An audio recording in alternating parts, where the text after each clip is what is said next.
Start.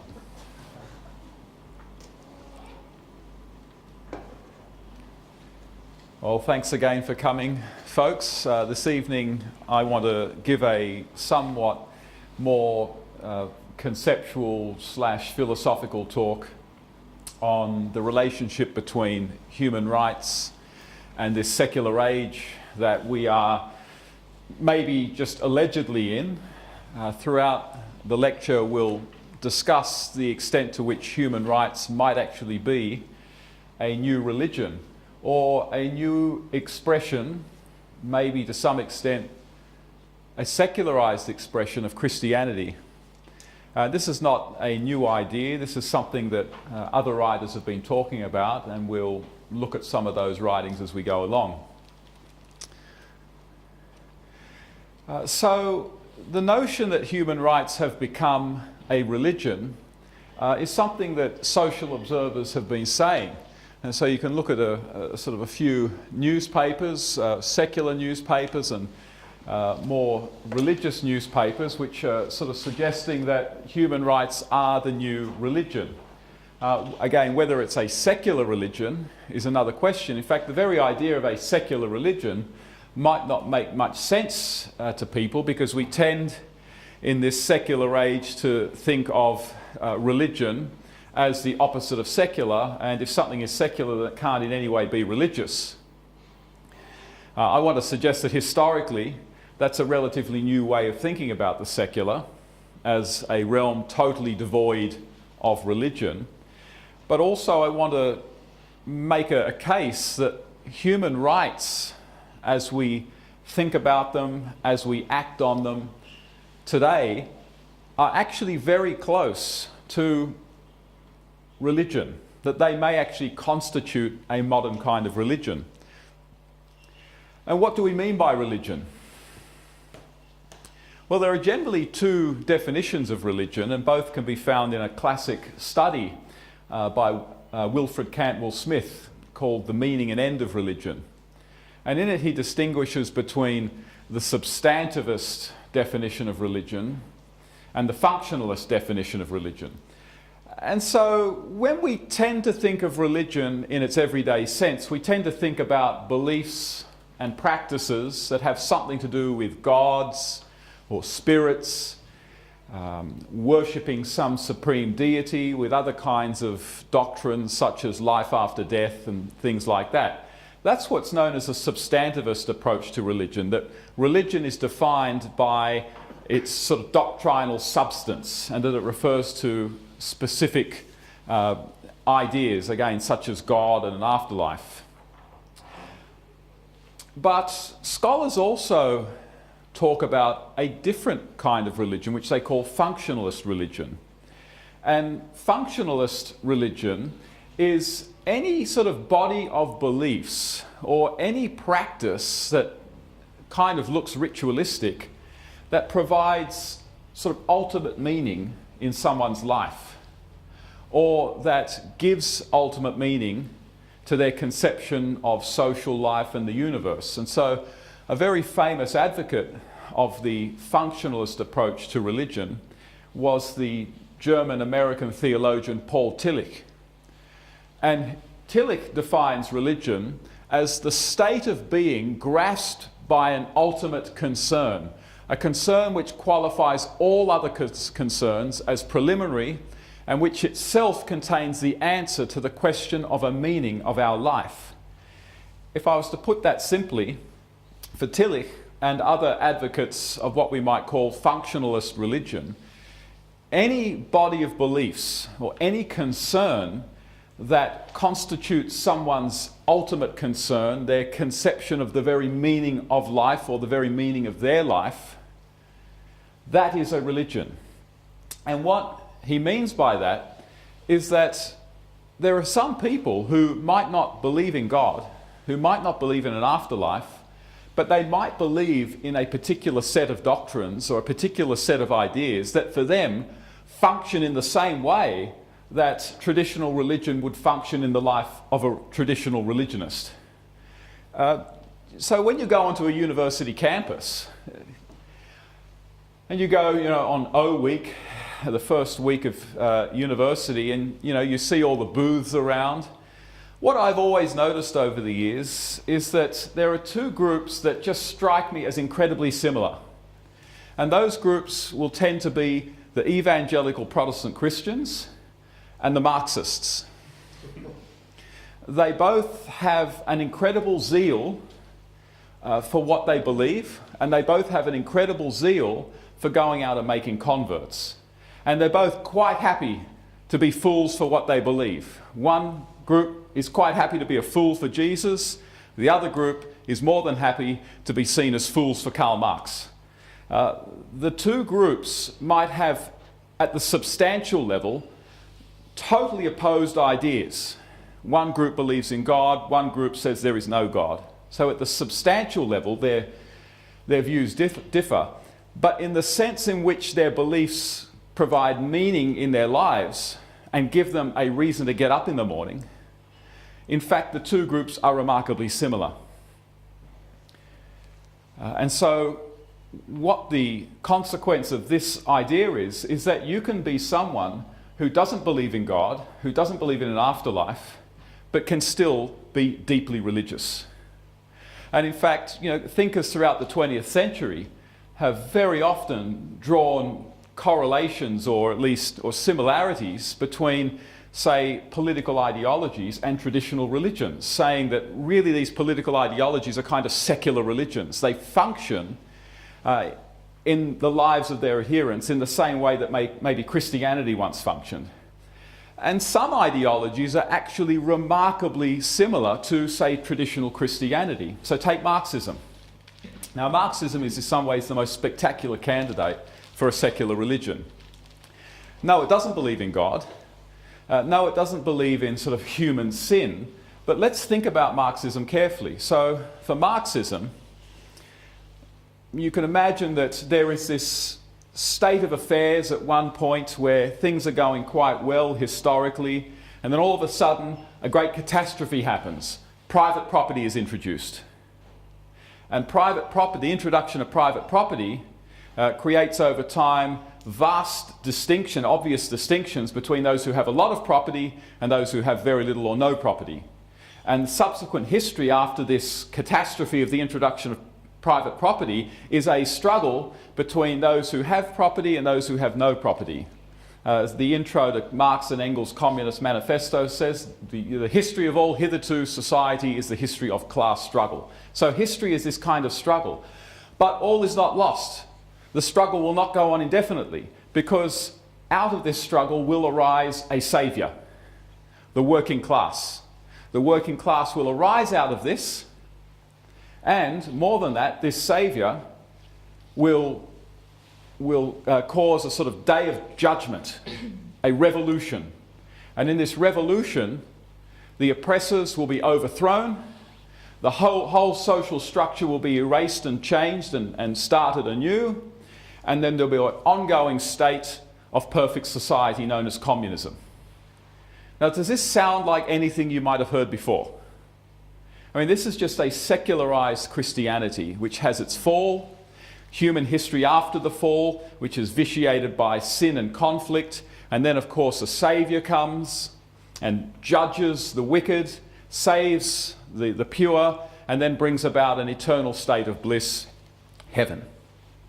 So you can understand why scholars of religion are a little bit hesitant to say that there's absolutely nothing religious about, say, something like Marxism or many other ideologies. And again, if you've ever met sort of zealous Marxists, these people take their Marxism in the same way that a conservative Catholic or an evangelical Christian, they take it as seriously as those folks. For the Marxists, the writings of Karl Marx are as much a kind of scripture as the Bible and papal bulls are for Catholics and evangelical Protestants. Now, what I want to try to suggest is that human rights in the modern world certainly function as a religion in this functionalist sense, but I also want to suggest that there's an element of substantivist religion in them, in that human rights are premised upon ideas or postulates about reality that cannot be reduced to science. They are non-natural postulates about reality that human rights rest on. And I'm going to explain that as we go along.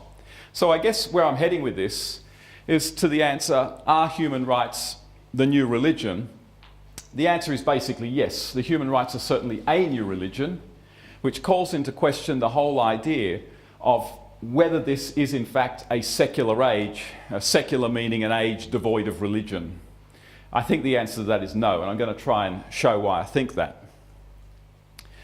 So a very interesting book on human rights is a recent book by Samuel Moyn called The Last Utopia, and it's basically a history of how the human rights movement became popular in the 20th century.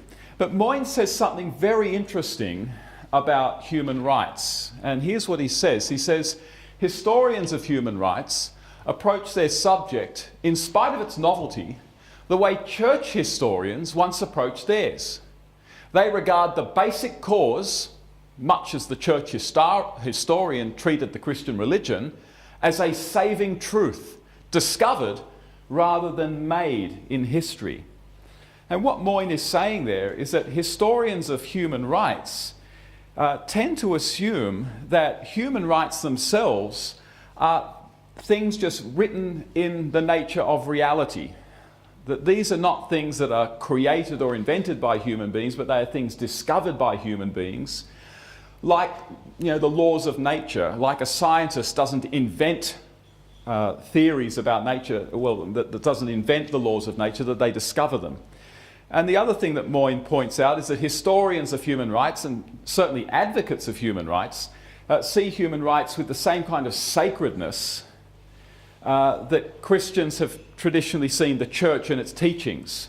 So there's this resemblance between the way many human rights advocates and scholars treat their subject matter and the way theologians treat their subject matter in terms of the history of Christian doctrine as sacred oracles that have been discovered rather than invented.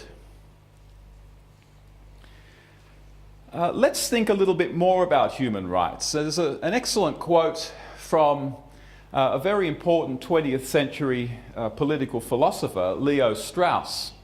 And Leo Strauss wrote a book called Natural Rights and History, and he talks about natural rights, or what we would nowadays more call human rights, in a way that really sort of uncovers the point of them.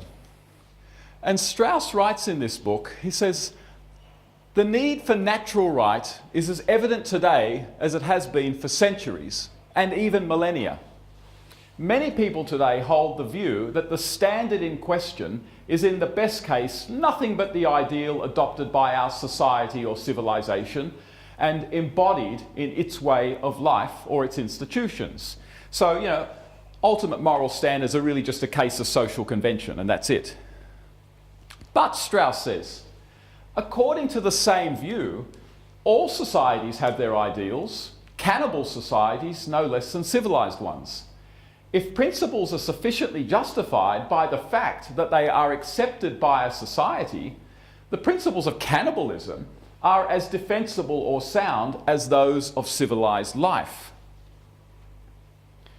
And finally, he says the mere fact that we can raise the question of the worth of the ideal of our society, the mere fact that we can question whether our society's ideals are true or false, right or wrong, shows that there is something in man that is not altogether in slavery to his society, and therefore that we are able and hence obliged to look for a standard with reference to which we can judge of the ideals of our own society as well as any other society. It's a pretty interesting argument that Strauss makes. If you want to be able to critique your own society, then you must come up with some standard of criticism that is not itself created by your society. And this is why you can't, on the one hand, say, I'm a moral relativist, I don't believe in objective right and wrong, people can do what they want. And on the other hand, or the next day, or the very next minute, hit the streets protesting your government policy about refugees or climate change. When you hit the streets protesting a government law, or when you hit the streets protesting a particular aspect of your society that you don't like, maybe racism or whatever, you are declaring to the world that you believe that there is an objective standard above your government and beyond your society against which your government or society is found wanting. You cannot protest your own society or your own government and be a moral relativist. It doesn't work that way. And that's what Strauss here is saying. So what exactly is it that people are appealing to when they say a prevailing law or a prevailing way of thinking in their society is wrong? Well, they're appealing to some objective law that is above all of that. And that objective law is historically what we have called the natural law. Human rights are an expression of this natural law. And what that means is that if you actually reject the notion of an objective moral law, then in fact you've hedged yourself into an incredibly conservative position. Because you're left basically saying either, well, what society says isn't right or wrong, and therefore I can't really criticise it on any objectively rational grounds, which is a pretty conservative idea. You don't really have any rational objections to the prevailing status quo in society. Or your moral viewpoint or your moral ontology might just be, well, because there's no objective moral law, then all we have is what society decides. And so what that means is that, by definition, what your society says is right is right. And that's that. So this is not a particularly great way to think about morality, and that's why people have historically affirmed the existence of a natural law, because we all know that it's a perfectly intelligible and coherent thing to do to critique prevailing social ways of thinking and to critique prevailing laws. But of course that implies that there is some greater standard. And this is all implied in Martin Luther King's famous quote. He says there are just laws and there are unjust laws. I would agree with St. Augustine, says Martin Luther King, that an unjust law is no law at all. One who breaks an unjust law must do it openly, lovingly. I submit that an individual who breaks a law that his conscience tells him is unjust and willingly accepts the penalty by staying in jail to arouse the conscience of the community over its injustice is in reality expressing the very highest respect for law. So for Martin Luther King, what's he saying? He's saying, well, there are sort of two laws. You can have the laws created by your politicians and by your society, which historically are known as positive laws. But above that, there is this other kind of law, the highest law. And again, what are we dealing with here when we talk about what Martin Luther did? Well, of course, racial segregation in America was legal. But he said, although it may have been consistent with positive law, it was inconsistent with a higher law. That is, a law by which we judge positive laws to be just or unjust. And again, this higher law is the natural law. Again, we express this today with the language of human rights. Human rights is that objective law that we tend to appeal to. Now, I want to talk a little bit about sort of exactly what human rights are and maybe ask a couple of awkward questions about them. What exactly are human rights? Well, a human right is simply a right that you have by virtue of the fact that you are human. It's different, say, from a civil right. So in the United States or in Australia, you have a civil right to draw on the welfare system. You have a civil right to vote in an election. It's a civil right because you only have it by virtue of your citizenship. It's not a human right because someone in Bangladesh or someone in the UK, assuming they're not Australian citizens, although they may be human, they don't have the right to draw on your welfare system or to vote in one of your elections. These things are not human rights. So a human right is a right that we are entitled to by virtue of the fact that we are human.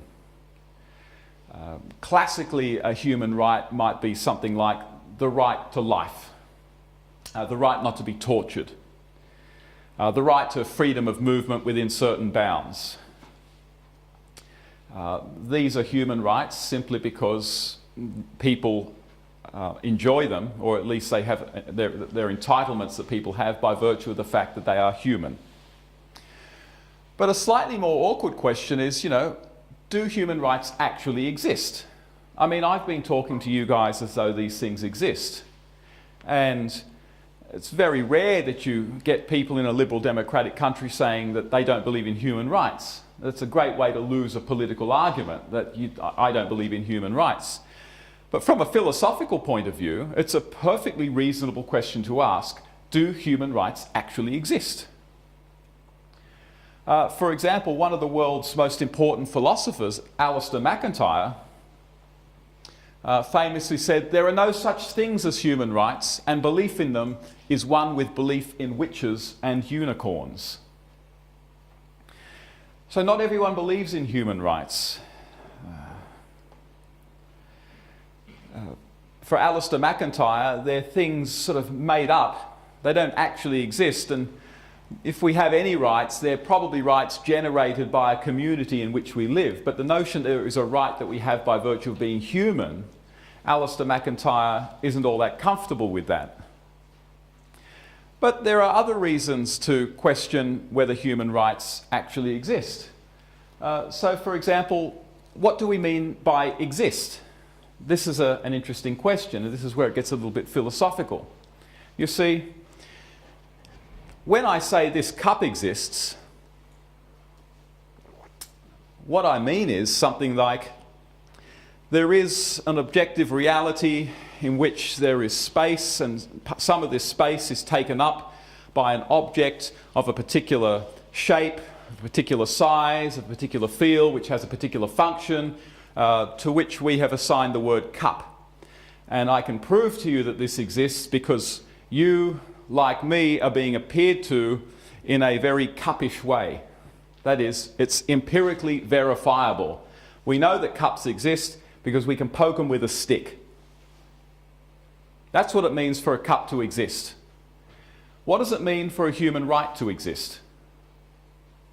Can you test whether a human right exists in a science lab? Can you determine whether a human right exists by just opening your eyes and having a look at the space that it's meant to occupy?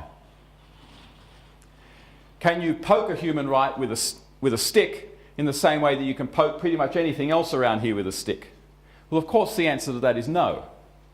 That if human rights exist, they are things very much unlike the things that we're used to experiencing on a day-to-day basis.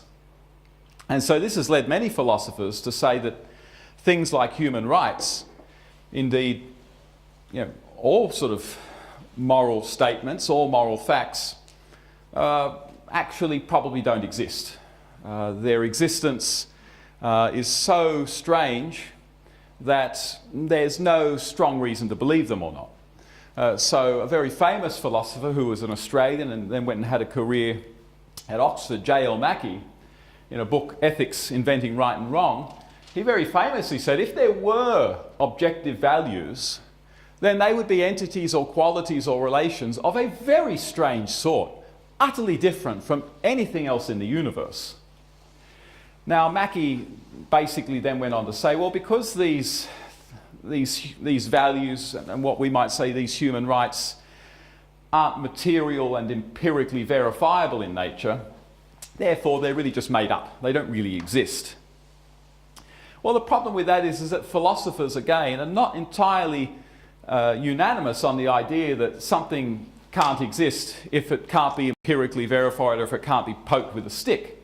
So, for example, philosophers posit all sorts of things that they say exist which aren't necessarily physical objects. Numbers, for example. Numbers exist, but they're not physical objects. Philosophers talk also about propositions and the meanings of sentences. I mean, a sentence can exist in the sense that you can see a bunch of squiggles on a page, but its meaning is something quite different. And that is something that philosophers call an abstract object. And there are all sorts of other things that philosophers say that, well, they exist, but they might not be reducible to physical empirical states. For example, a thought. You can have a thought in time, but where in space does your thought exist? Can you cut a thought in half in the same way that you can cut a cup in half and have one half of the thought in one room, the other half of the thought in another room? The point that I'm making is that just because something isn't an empirical material entity doesn't mean that it necessarily doesn't exist. We'll keep moving on. What are rights for? What are human rights for? So, it is actually quite reasonable to suggest that maybe human rights don't even exist, although there are good arguments to the effect that, well, not everything that is material not everything that isn't material therefore doesn't exist. But it is perfectly intelligible to question the very existence of human rights. Maybe humans do just make them up. But even beyond that, there's an interesting question to ask: what are human rights meant to do? What are they for? And historically, they've had all sorts of purposes. So human rights exist to facilitate human flourishing. That is, if you don't have certain rights to do certain things or to be free from certain threats, then you as a human being can never really achieve your potential as a human being. If you don't have the right to be able to pursue knowledge, then how can you as a human being possibly reach your potential as a human being, in the sense that, well, part of the definition of a human being, or Homo sapiens, is to be able to enjoy and pursue knowledge of a certain kind, intellect. And there are other things as well, the right to be able to pursue health. If you have a life vitiated by very bad health, it's not that you're not a human anymore, but you have been inhibited from reaching your potential as a human being as otherwise. Health, as many of you will know, bad health is not just a bad thing in itself, but it gets in the way of you wanting to do a whole lot of other things. And that can seriously inhibit your ability to flourish as a human being. So rights can perhaps secure the conditions needed to flourish as human beings. And rights are also often hooked on notions of human dignity and notions of human personality. So rights are supposed to be able to give us the conditions in which we can develop and express our personalities as human beings. Rights are things which, when they are enjoyed, we are able to enjoy our full dignity as human beings. Another awkward question to ask, and it's not entirely unrelated to the first question as to whether rights exist, is, well, where do they come from? What is the origin of rights? We can trace the origins of certain material objects, whether they're stars, whether they're trees, whether they're cups, whether they're computers. Where do rights come from? Are they intrinsic somehow to human nature? And if they are, how? Why is it that just because we are human, therefore we have all these rights, we have all these claims against one another? There doesn't seem to me to be, and to many other people, any logical necessity in the idea that just because you are human, therefore you have all these rights. So some philosophers said, well, we have human rights because, again, we have this thing called human dignity. Okay, what is human dignity? Where does that come from? What makes humans any more dignified than any other biological entity in the universe or on planet Earth? And some say, well, we have rights because we're autonomous. Well, again, just because you're autonomous, just because you can make up your own rules and follow them, there doesn't seem to be any logically necessary reason to therefore suggest that we have rights as human beings. Now, some people will say that, well, rights, our human rights, are simply because we are equal. They are expressions of our equality as human beings. That because we are equal, no human being has the right to rule over another person or to end another person's life or to take another person's possessions, because no one has any sort of greater claim to those things than anyone else because we are equal. Well, the problem with human equality is that it's not all that obvious, A, what we mean by human equality, and B, whether we are in fact equal. So, for example,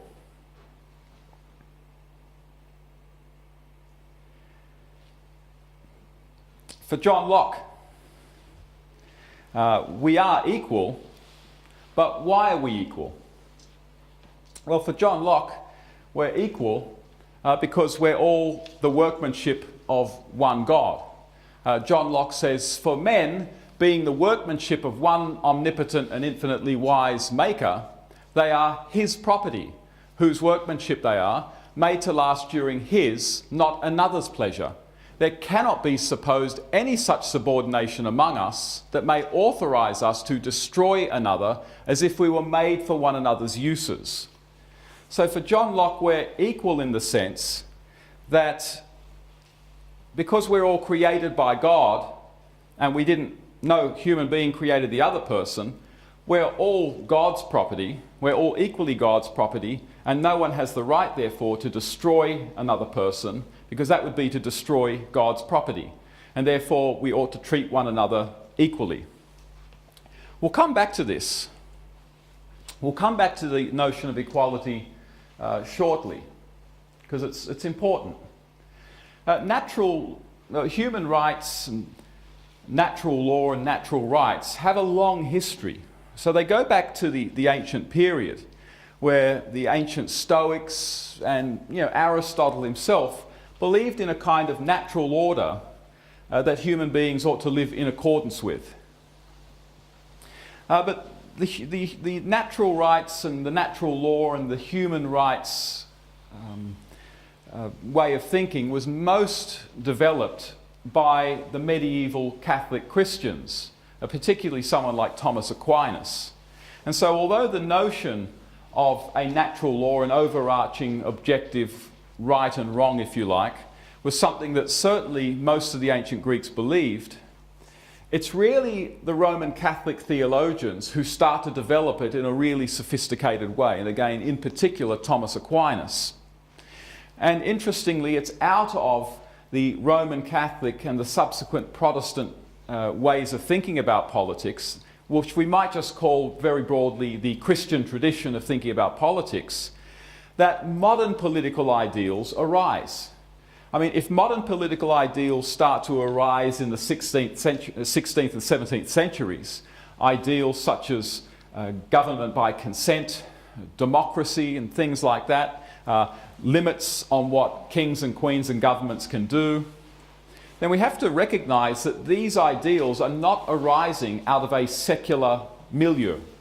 They're not arising in secular societies. They are arising in societies that are deeply religious, whose institutions are founded largely on religious ideals, and whose philosophers tend to justify political ideals and political institutions on the grounds of their legitimacy in the eyes of God and their legitimacy drawn from certain theological presuppositions, such as that human beings are equal, human beings all bear the image of God and things like that.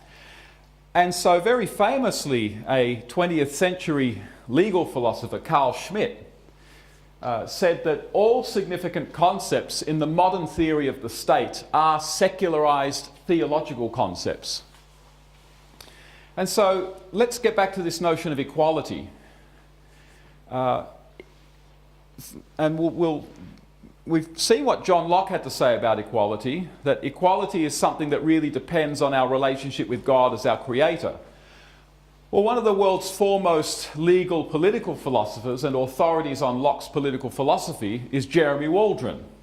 And in a very well-known book, God, Locke and Equality, Jeremy Waldron writes, I actually don't think it is clear that we now can shape and defend an adequate conception of basic human equality apart from some religious foundation. Now that's a pretty interesting insight from Jeremy Waldron. For Waldron, if we're going to talk about human equality, it's very difficult to conceive of some naturalistic, entirely non-religious basis upon which we can conceive of one another of being equal. I'll get back to this shortly. And this is actually all captured in the Declaration of Independence of 1776.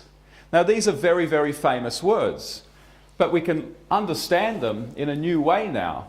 So what we read in the Declaration is that we hold these truths to be self-evident, that all men are created equal, that they are endowed by their Creator with certain unalienable rights, that among these are life, liberty, and the pursuit of happiness. So, for Thomas Jefferson, what is the basic foundation of our equality? What is the basic foundation of our rights as human beings? The answer is pretty clear. In terms of equality, we are equal because we are created equal, that God creates us equal. And we have rights because these rights are endowed by our Creator. So, for Thomas Jefferson, who was no orthodox Christian, a deist, for Thomas Jefferson and the Declaration of Independence, human equality and human rights are things whose metaphysical foundation is actually a theological foundation. They are grounded in our status, not just as human beings, but as created human beings, as human creatures. Now, why should that be?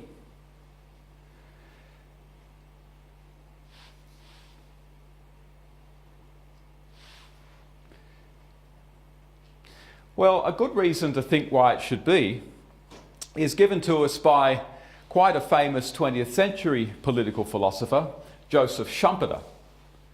Schumpeter wrote a very important book, Capitalism, Socialism and Democracy, in 1942.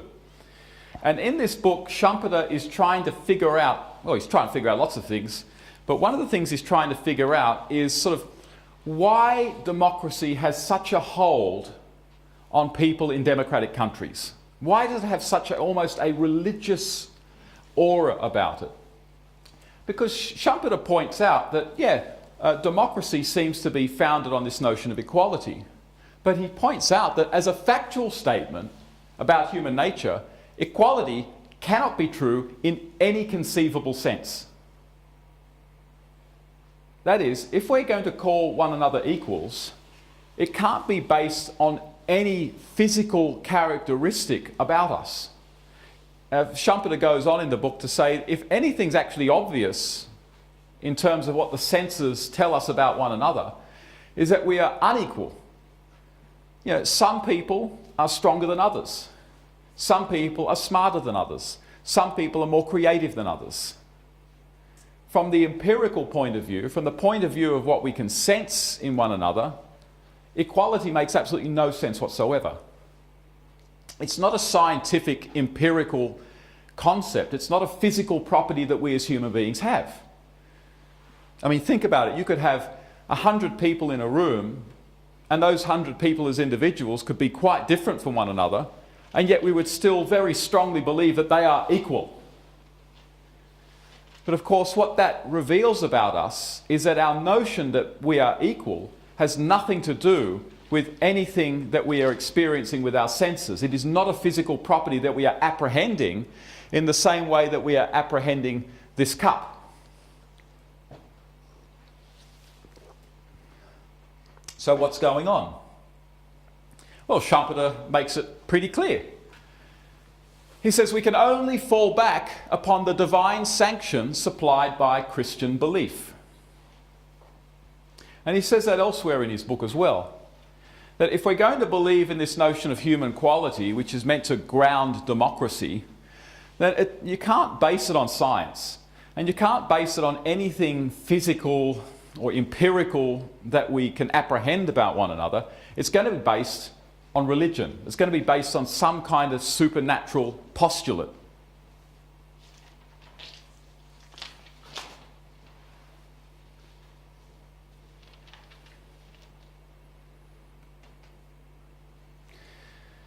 Now, in the 19th century, natural law, natural rights, and what we might call human rights fall into great disfavour.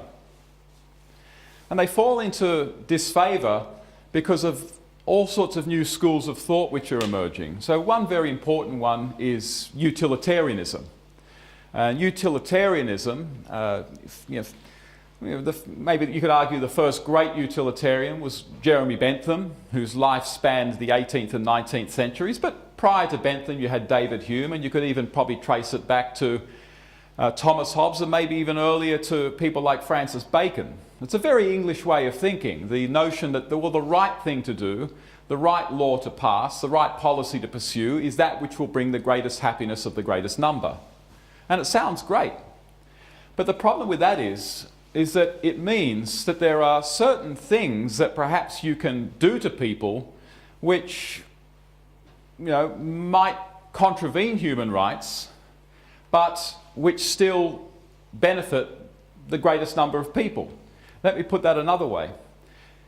If you believe in human rights, then you believe that there are just some things that you cannot do to humans, some things that you cannot take from humans by virtue of the fact that they are human. But what if you're in a scenario where, take for example, in order to avert a great riot that is going to result in the deaths of hundreds of people and subsequent generations of misery, what if, to avoid that riot, you could frame a person for a particular heinous crime that was committed over which people are going to be rioting, execute that person publicly and avoid the riot? Now, many philosophers would argue that from a utilitarian point of view, if you're very, very certain that you could avoid all that bloodshed, then in fact you are morally obliged to execute that innocent person. But that obviously brings the notion of human rights into question, because a typical human right, the right to life, would say, well, actually, even if you're going to avert all those deaths, you still don't have the right to take an innocent life because it's a contravention of human rights. So utilitarianism and human rights and natural law, or natural rights, have historically always been at odds with one another. Because utilitarianism basically says, look, if you have to, you can use another person for other people's benefit. But human rights is totally opposed to that. That's why we have human rights, so people can't just use other people for their own benefit, even for the benefit of the great majority of people. And so the more utilitarianism took hold in England, the less natural law, natural rights and human rights were appealing. Another historic enemy of the notion of human rights was Marxism, because Marxism tended to see natural rights and most rights in general as what Marx and his followers called sort of bourgeois rights. That is, rights that are invented by the rich in order to keep the poor in their place. So take the right to life, for example. Nothing would please the poor more to execute the rich and just completely remove their domination from society. But the rich can hide behind the notion of the right to life. So it functions, and the rich would say, hey, you guys have the right to life too, isn't that great? Well, that's not so great, because the rich need the poor. If you don't have the poor working for you, you're never going to become rich. So it's not like the rich are ever going to just kill the poor one day. But what the right to life can function to do is to protect the rich from the poor. Same with something like freedom to own private property. For Karl Marx, yeah, this is considered a natural right for Karl Marx, but what Karl Marx says, it's really just a bourgeois right. It's a trick played on the poor to keep them from overthrowing the rich and confiscating their property. Because what meaning does it have when you say to 98% of the population in your country who don't own property and can never hope to own any property that you have property rights? What good is that right to them? Not much. But it's a pretty good right for the rich who have property, because if you can convince the poor that property rights exist, then that means they won't confiscate your property. So Marx had an incredibly cynical view of the notion of rights in general. And so with the spread of Marxism in the 19th and 20th centuries, again, the notion of human rights fell into some disrepute, although it has to be said that human rights were also championed by Marxists during the 20th century, and that's a long and interesting story that we can't go into right now. But certainly in the 19th century, the notion of natural law, natural rights and human rights start to fall by the wayside. But this all changes after World War II. You see, with World War II, you have, of course, unbelievably brutal atrocities committed all around the world. Atrocities committed in Asia, atrocities committed in Europe. And of course, you also have, over time, the realization of what took place regarding the Holocaust. And so suddenly the notion that, well, what is right and wrong is simply determined by countries, or what is right and wrong is just the greatest happiness of the greatest number. These notions of right and wrong don't seem powerful enough to capture exactly what went wrong during World War II. I mean, doesn't it sound kind of absurd to say, well, the great evil of the Holocaust is that Hitler didn't pursue the greatest happiness of the greatest number? Doesn't that sound like it sort of trivializes the Holocaust? Oh, Hitler, what you did wrong was you didn't pursue the greatest happiness of the greatest number. Doesn't really capture the evil of the Holocaust. And so to describe the Holocaust as evil is at this point starting to appeal to quasi-religious notions. And so after World War II, people start thinking in terms of an overarching non-human created law to be able to judge all the misdeeds committed during World War II. And so the notion of fundamental human rights starts to become very important again. And so you get the UN Declaration of Human Rights in 1948. Whereas the peoples of the United Nations have in the Charter reaffirmed their faith in fundamental human rights, in the dignity and worth of the human person, and in the equal rights of men and women, and have determined to promote social progress and better standards of life in larger freedom. So we're back to the idea of human rights, of natural law, after they've sort of fallen out of fashion for over 100 years.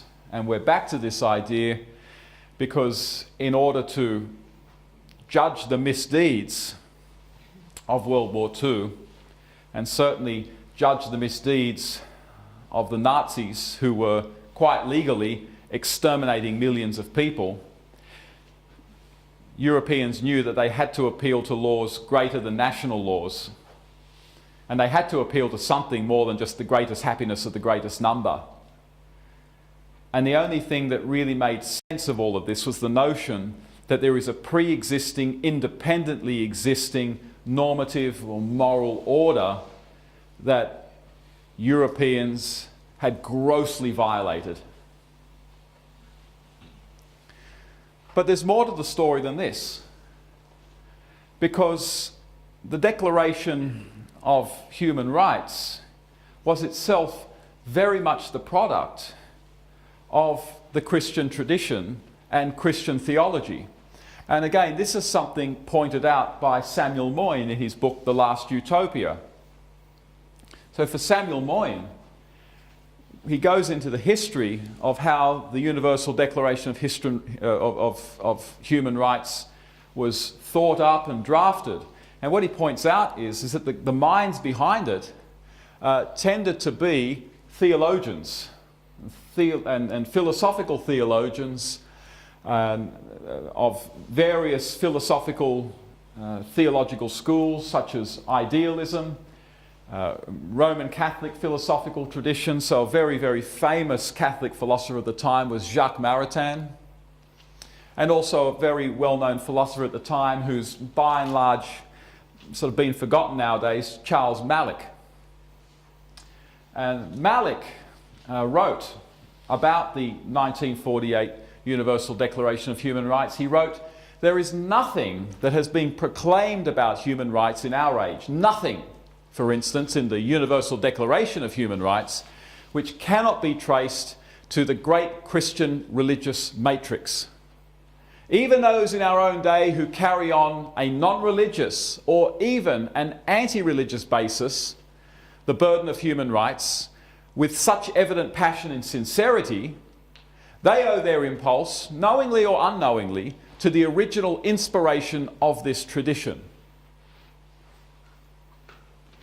And so what historians of human rights point out is that in the horrific aftermath of World War II, the moral vocabulary that philosophers and jurists grappled around for could really only be found in the Christian tradition.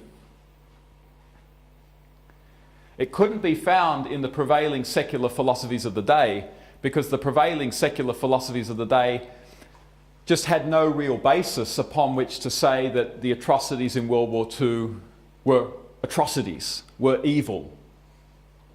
They either couldn't do it because they didn't believe in things like evil and right and wrong, and they believed those kinds of concepts were either superstitious or meaningless, or they tried to explain them, but their explanations just sounded trite. And so all that was left to make sense of people's intuitions that what had just happened was unspeakably evil, all that was left was the Christianity that so informed the origins of modern natural law human rights language.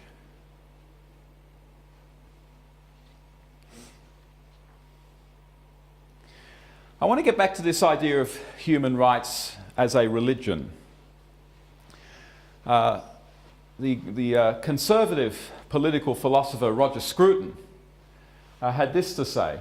He said, "We are witnessing, in effect, the removal of the old religion that provided foundations to the moral and legal inheritance of Europe, and its replacement with a quasi-religion that is inherently foundationless. Nobody knows how to settle the question whether this or that privilege, freedom or claim is a human right. And the European Court of Human Rights is now overwhelmed by a backlog of cases in which just about every piece of legislation passed by national parliaments in recent times is at stake." So what Scruton is saying is that we're certainly living in this age where all moral and legal questions are being reduced to human rights. It's become the sort of moral lingua franca.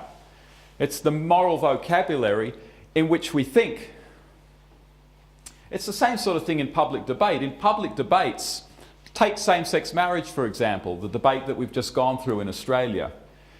The Trump argument for same-sex marriage was quite simple. It's a human right. Full stop, QED, that's it. It's a human right. But of course, the case against same-sex marriage also tended to hook itself on human rights. It's a human right for children to be raised by a mum and a dad when possible. So both sides of the argument try to hook their cases on human rights, because in the modern world, human rights have become our modern moral vocabulary. That's how we try to win an argument. That's how we try to discredit the other side. If you want to discredit the other side, one of the things that you can do is try to show how their point of view contravenes human rights. And no one is going to admit that their point of view contravenes human rights. What they'll do is they'll squirm, they'll struggle to find some way to reconcile what they are saying should be done with human rights. The abortion debate is the same thing. That's not a case of one side saying, we stand for human rights, and another side saying, to hell with human rights. No, both sides claim to be standing up for human rights. So the pro-choice side says, well, it's the human right of a woman to be able to control her reproductive system so that she can enjoy the same career and life autonomy as a man, because after all, we're all equal. Yeah, sure. But then, of course, the pro-life side says, well, what about the old-fashioned right to life? So both sides are appealing to human rights to try to win an argument. Again, human rights have become the moral vocabulary of the modern age in a way that 600 years ago, if you wanted to win a moral debate, you would appeal to Roman Catholic natural law or you would appeal to the Bible. If you could show someone 600 years ago that their arguments contravened revelation or scripture, that was it. You won the argument. If you showed that the other side contravened scripture, that was it. They were discredited. Human rights have the same function today in our moral discourse as scripture and revelation had in more religious ages. Maybe things aren't so different. Let's explore that a bit more. So, human rights as the new religion. Well, I would say that they are a new religion, or at least they're an expression of religion. Maybe they're a new expression of Christianity. One of the reasons I think we can associate human rights with religion is because they, like religions, rest on non-empirical postulates. That is, they presuppose the existence of things that cannot be reduced to material, empirically verifiable entities. You know, traditional religions do too. They talk about souls, they talk about gods. But human rights themselves, again, these human rights are not things that can be verified in a scientific laboratory. They're not things that you can poke a stick at. They are abstract entities. They are non-natural entities.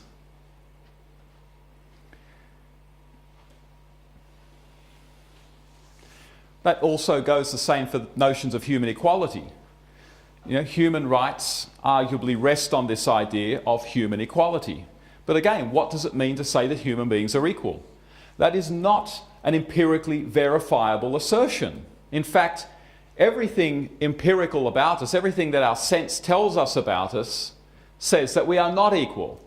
If we were to have a brawl in this room right now, there would be one person left standing, and it would be me. No. But what that shows is that in many ways we are just not equal. You know, there will be one person here who is strongest. Some people are smarter than others. I mean, this notion that we are equal, if it is true, it is not an empirical, scientific, verifiable truth. It is a different kind of truth. It is a metaphysical truth. It is perhaps a theological truth, if you were to go with John Locke and Jeremy Waldron. And yet human rights rests on this notion that we are, in fact, equal. The history of human rights is deeply embedded in Christian tradition. And even the history of modern human rights is deeply embedded in Christianity. And finally, human rights function, so we're back to the functionalist view, they function just like a religion in the lives of those who believe in them with great zeal. I'll come back to that in a second. I want to look at a couple of interesting comparisons. You see, maybe we could argue that with the rise of human rights language, that we're kind of in a new Middle Ages. So think about it. In the Middle Ages, there was the gospel of Christianity. You can even go beyond the Middle Ages to the Reformation, post-Reformation era. You can have the gospel of Christianity as told by the Catholic Church, the gospel of Christianity as told by the Protestants. But there was this message that was considered true, the good news. But we have the same thing today, human rights. Human rights are kind of a modern gospel message. Now, in the Middle Ages and early modern period, you also had interpreters of the gospel. That is, those people who knew revelation, who understood the Bible and theology better than anyone else. And they were the authoritative interpreters of what it all meant. And they were what we call theologians. But we have our modern day theologians now, and they're called human rights lawyers. lawyers have sort of become the new theologians, because when you get rid of sort of objective moral laws, all you're left with are sort of positive laws. And the experts on positive laws are not theologians, they're lawyers.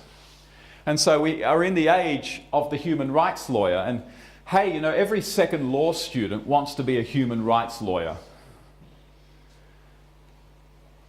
But it gets even more interesting. You see, in the Christian era, you also had people who not only knew the gospel and understood the gospel, but wanted to go and spread that gospel all around the world. They were called missionaries. Now, you know, every third student that I ask, what do you want to do after university? Well, that's a bit of an exaggeration. Maybe every fourth student. They want to get a job with an NGO and spread human rights. Human rights advocates and activists and NGOs are the new missionaries and missionary organisations. These people go to their modern seminaries, they go to university, they hear the gospel of human rights, they study it, they come to understand it. But that's not enough. It's not just enough to know human rights. You've got to live it, you've got to spread it. And so the highest thing that they could do is go overseas and enlighten these darkened countries that don't know human rights and tell them about these human rights and try to change their countries to bring them more into line with the enlightened human rights way of thinking. They're modern missionaries. It gets even better. You see, in the Middle Ages, if someone said to you, let's say someone from China comes over and says, why do you believe in this virgin birth? You know, wink, wink, that didn't happen. Well, you know, you believe it, you'll say, well, you know something? You point to Rome. They say so. Holy Roman Catholic Church says it, I believe it. Holy Roman Catholic Church says white is black, white is black. That is, rather than necessarily arguing a rational scientific case for your belief in the virgin birth or some other supernatural doctrine, you appeal to an institution that has authoritatively made that pronouncement. Well, what do you think people do with human rights? When you say to someone, why do you believe that that's a human right? Why do you believe in human rights? Very often what they will do is point to the United Nations. Or they'll say, international law. What they're doing is exactly the same as what people in the Middle Ages did. They're not offering a rational argument for their belief. They're simply saying, that institution is my authority and it's your authority too, whether you like it or not, and they say human rights, yes. Therefore, yes. Now, of course, you had theologians in the Middle Ages and in the early modern period who could offer more than that. They could offer interesting philosophical, theological arguments, as human rights lawyers and philosophers can today. But the point is, for the most part, what you're going to get when you ask people why you believe in human rights, they're not going to give you any kind of sophisticated philosophical argument. They're not going to start talking about Kantian autonomy and stuff like that. They're just going to say, oh, it's international law. Oh, it's the UN. It's a blind appeal to authority. Now, that's not to suggest that human rights don't exist. And it's not to suggest that the UN and international law are wrong. I'm simply pointing out that the epistemological basis for most people's belief in human rights, when they state it, it will tend to be their trust in an institution.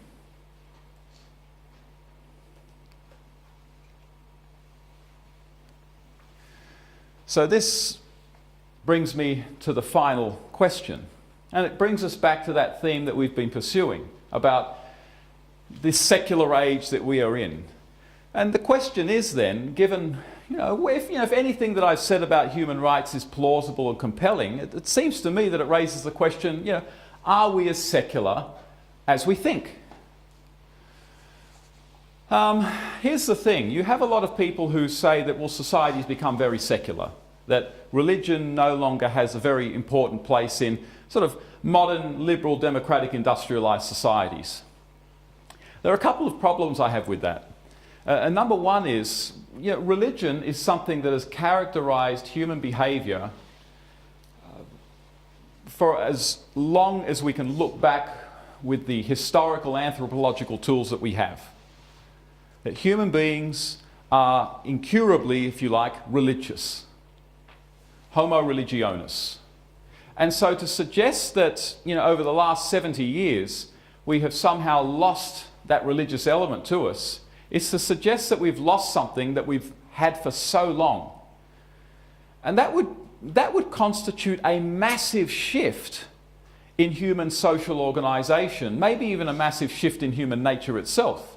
And so it seems to me that it's a fair question to ask, well, has this attribute, has this characteristic that we have always had, has it actually been lost? Or are we misunderstanding something? Are we looking for it in the wrong place now? Is it possible that people now find their religion not so much in churches, but elsewhere? And so, just because you have a lot of people who don't go to church anymore, doesn't mean that they no longer have supernatural beliefs. The New Age movement has become phenomenally popular in the West as well. But I guess all I'm pointing out is that it would take a lot of evidence and a lot of analytical thinking, a lot of distinctions, and a lot of careful thinking before we ought to suggest that something that human beings have practiced for thousands and thousands of years has, over a period of about 70 years, ceased to be significant for most people in the West. Perhaps it is still significant, but in a way that we're not used, because we're used to thinking about it in a Christian way. So maybe we are still very religious. And I think what may have happened is that we've rechanneled a lot of our religious impulse into something that's either not Christianity anymore, or maybe a new expression of Christianity. And I think the popularity of human rights is actually a pretty good candidate for something in which we have channeled a religious impulse that has historically been channeled into Christian traditions.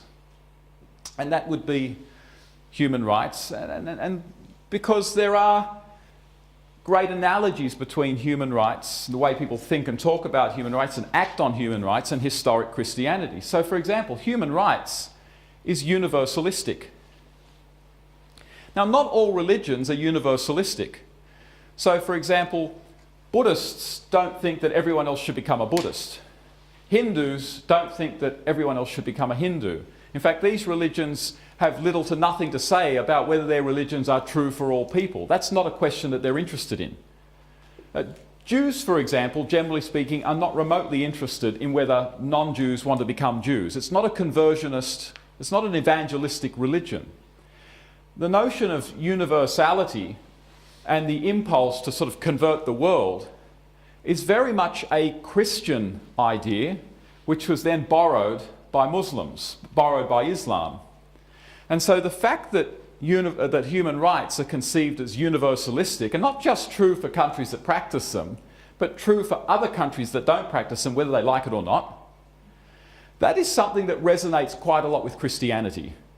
And it's not a necessary way of thinking about morality at all, because lots of cultures have moralities, but they don't conceive of their moralities in universalistic terms. So is it such a coincidence that human rights might emerge from a Christian culture and take on some of the attributes of the culture from which it emerged? I don't think it is. The other aspect of human rights, which is deeply religious in the sense that we have experienced, in the way that we've experienced religion in the West over the last nearly 2,000 years, would be that human rights is not just universalistic, true for everyone, whether you like it or not, but it's deeply conversionistic. It's conversionist. You have to go and make converts. You don't ask people whether they think human rights are good. You tell them that they're good. You don't even politely ask whole countries and governments to consider human rights. If you've got more power than that country, then what you'll do is you'll apply all sorts of economic sanctions to force them to fall into line with your conception of what a human rights society looks like. That is, human rights discourse not only says, convert individuals to believing in human rights, but convert whole societies, whole nations. And that's the utopian element of human rights discourse, that it cannot rest until until every culture, every individual in the world observes and enjoys human rights. And finally, human rights is potentially quite iconoclastic, just like historic versions of Christianity. So, famously, St. Augustine of Canterbury enters the region of England in 596 AD, tries to get the tribes there to worship in a Catholic way, but they won't do it because they worship the god Thor. Now, it just so happens that they think that the god Thor inhabits a particular tree. And so St. Augustine's a pretty clever guy. So what he does is he cuts the tree down and builds a church out of it and gets them into the church. The point is that for St. Augustine, cutting down a sacred object meant nothing to him, as long as the right religion was observed. Same went with Protestants. Protestants in countries that went from Catholicism to Protestantism, they had no scruples about destroying all sorts of icons and relics in the churches. They just went in there and said, these things are vestiges, reminders of an old, harmful, unenlightened, superstitious age. We need to destroy them. We need to take them out of people's visual sight, because all it will do is make them lapse back into their old, superstitious, wicked ways. And so Protestants very often went around destroying all sorts of things. It's called iconoclasm. Well, take what's going on, in the Western world, where you have people calling for the tearing down of all sorts of statues that might be statues in America of Southern generals that to them represent an old racist past. Or, in England, the calls to take down the statue of Cecil Rhodes, a reminder of an old colonial past. Or take the attitude of what we've come to call identity politics, which sees itself as grounded on human rights, to language. For them, language must change. And if people aren't going to voluntarily change, then you can pass laws to force people to change. And so you can, in Canada, those laws about forcing people to use the proper gender pronouns. These are the sorts of things that Jordan Peterson spoke out about a lot. Why force people to use gender pronouns? Well, because traditional ways of speaking represent an old, outmoded, exclusionary way of thinking, that if we're going to enter into this new age where we've left all that darkness, all that superstition behind, we have to change the way that people think. And so language becomes a kind of icon that needs to be smashed and replaced by something new. You stop saying, "Good evening, ladies and gentlemen," and perhaps you say something else, but you certainly don't say anything that would connote the idea that there are only two genders. That's as bad as in the 16th century, bowing before a wafer in the church, bringing back Roman Catholic superstitious views of the divinity of the Eucharist and things like that. Again, not much historically has changed. So to the question, are human rights a new religion? The answer to my mind is yes. Now, does that mean that it's therefore bunk, that human rights are therefore bad? Well, if you hate religion, then probably yes. But if you don't necessarily think religion is a bad thing, then that doesn't necessarily mean that much. But all I really wanted to get us to think about from here in is the idea that we are living in a secular age. And if we are indeed living in a secular age, what then do we make of the popularity of human rights? Could it be that our age isn't as secular as we think? And could it be that human rights are a new kind of religion into which we channel a very natural and human religious impulse? Or are human rights a newly evolved form of Christianity? Either way, the statement that we're living in a secular age needs a lot more unpacking if it's to be accepted at all. Thank you.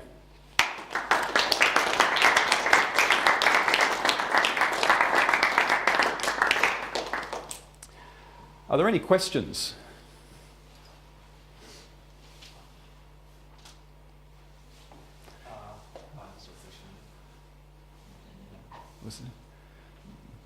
I don't need pity questions, it's okay. I do have a question. Oh, you have a...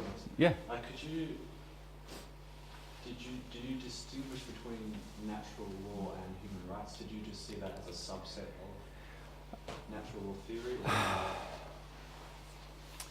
Natural law is actually itself a very difficult thing to define because in European history there have been different traditions of natural law. I guess what I define natural law very broadly as any idea that there exist normative principles that are not just created by human will, that exist independently of human will, whether they're divine or not is irrelevant, but they exist independently of human will and they can be used to judge positive laws as to whether they are just or unjust.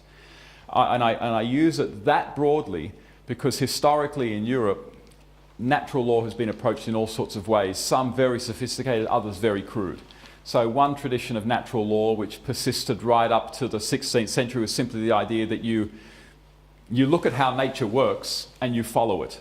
So for example, monarchy is a natural law because the bees follow a monarchy. Fidelity is a natural law because many animals practice fidelity to their parents. I mean, that was a very crude understanding of natural law, but it was one that was very popular, that you literally follow nature. And why would you follow nature? Well, because nature is created by God, and God has put all sorts of lessons in it for us to follow. But then there are other much more sophisticated versions of natural law. So another one would be, well, natural law isn't so much following nature out there, it's actually understanding the deepest motivations of human beings and following those. So, for example, for say a natural law theorist like Thomas Hobbes, and even say someone like John Locke, one of our most primal proclivities or impulses is to protect our own lives, to shield yourself from any kind of violence. And because that is something universally practiced by all human beings from infancy. We seek to shield ourselves from anything that will harm us. You don't even think about it. If someone was to throw a ball at your head, there'd be no cognitive process going on that would cause you to go like that. It would just be a natural impulse. And for the early modern political philosophers, that was kind of a law put into our heads by God. And so when you look at all these primal impulses that we have, and impulses like to protect yourself, to protect those whom you love, to procreate, these things are then sort of systematized and said, well, these are the natural laws. They're things that all human beings pursue, and how then can we derive more particular laws from these natural laws? So that was another version of natural law theory, totally different from the early one I said. And then there are even others, which I won't go into. So in terms of the relationship between human rights and natural law, you might say that human rights is a more sort of modern expression of that kind of general normative principle. Yeah, because most human rights lawyers and advocates would still see it as a positivist. Yeah.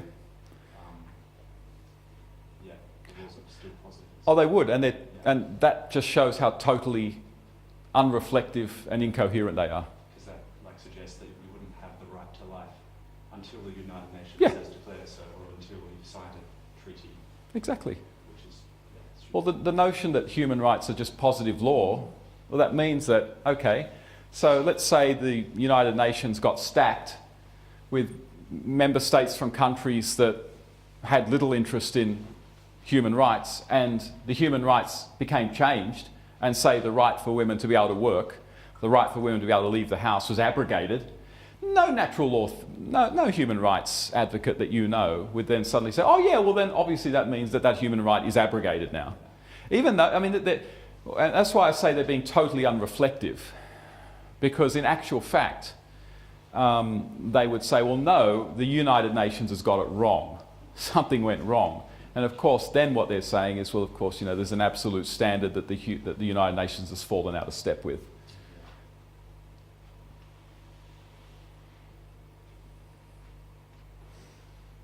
Okay, thank you very much.